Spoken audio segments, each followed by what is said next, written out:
I figured we'll have this short podcast on something new that is just reported as a nice news item in Science.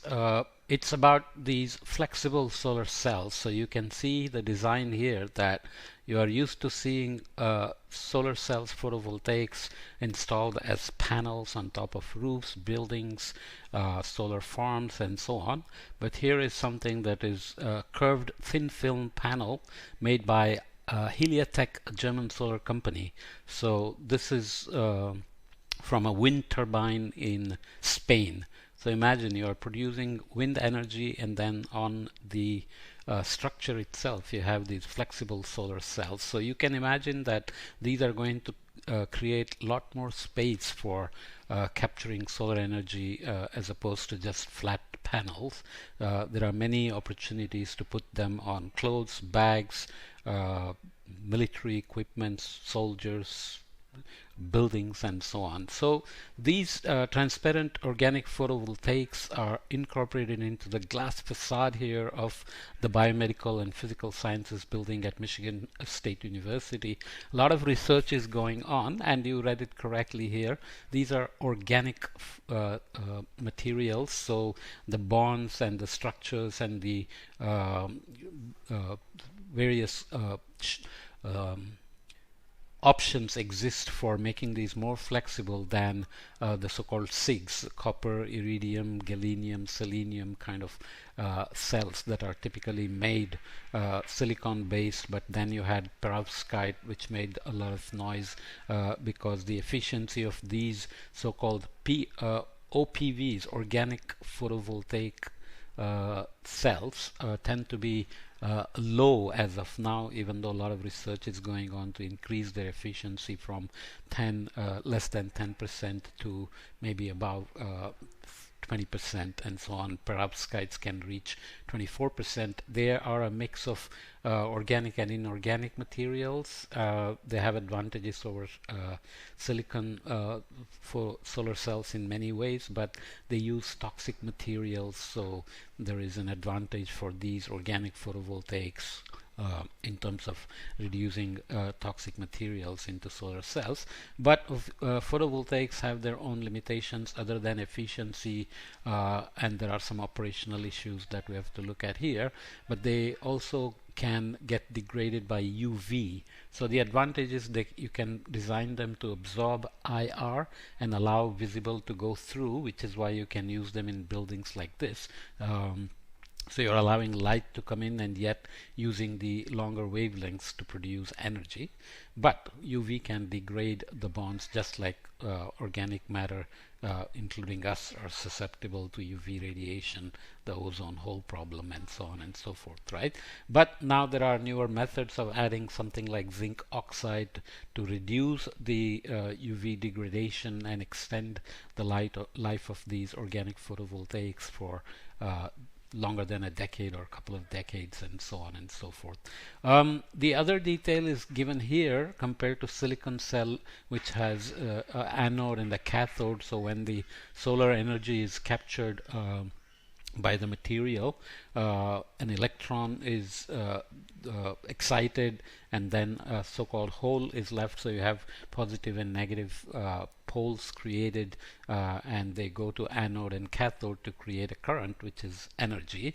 Whereas when you use organic cells, the bonds between these electrons and the hole is not completely broken, so they cannot freely move to cathode and anode, and they only move a short distance before they tend to recombine and release that energy they captured from the solar cell as heat, and it can be lost. So very quickly that exciton is what is generated, has to be run through a so-called donor acceptor system, where the acceptor takes the electron and donor takes the hole, and you can still create electricity and energy. So it's a kind of a little bit more complicated process.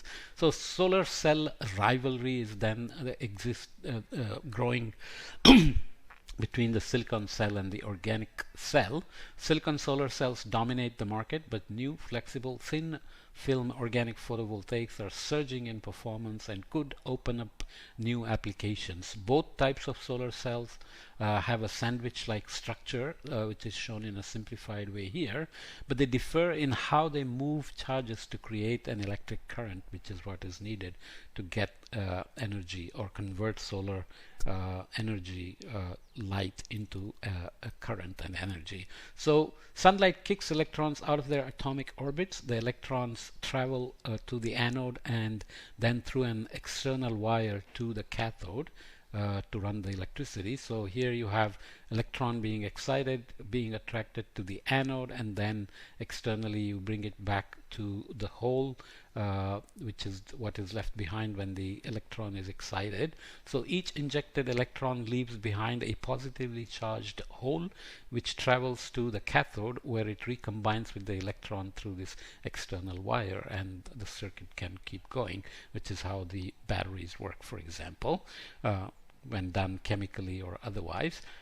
In the organic cells, on the other hand, organic compounds hold tightly onto the electrons, so sunlight only provides enough energy to create an exciton as opposed to the separated electron and the positive hole.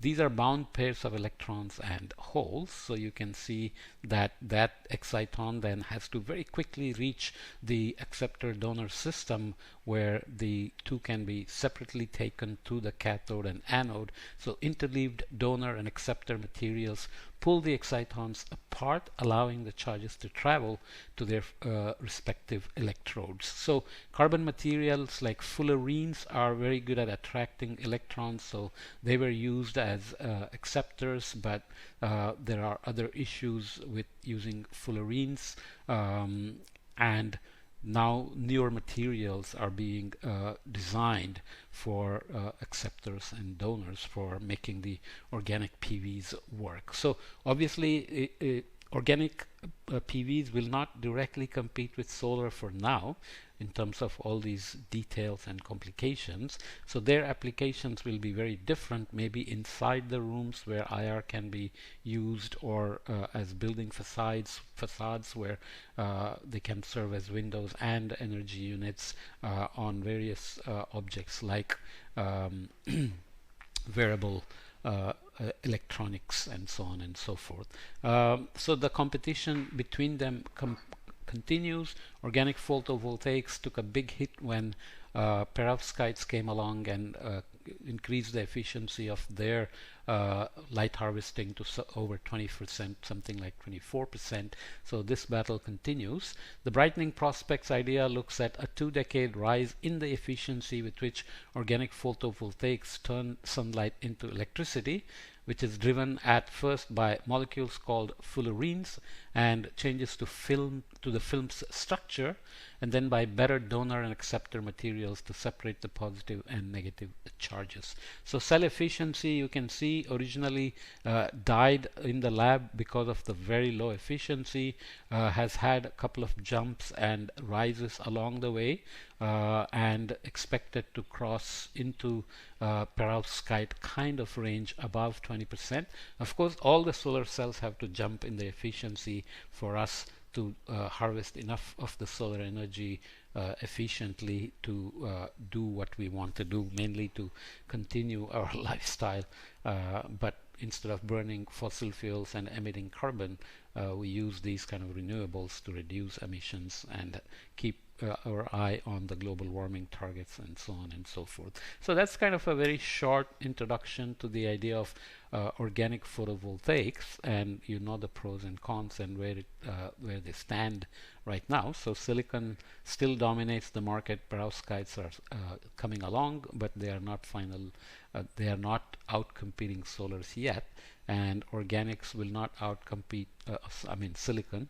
Organic PVs will not outcompete silicon anytime soon, but their application is very different, and they will begin to fill the gaps where flat solar panels cannot be fit in.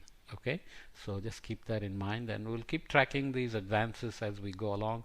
There are other papers coming along in Nature Energy and so on, which look at how the chemical depositions on materials are being used to harvest light at various wavelengths, designer kind of wavelength matching of absorption by materials, and then again exciting electrons and doing conversion to the currents and electricity and energy and so on. So let's leave this here for now, okay?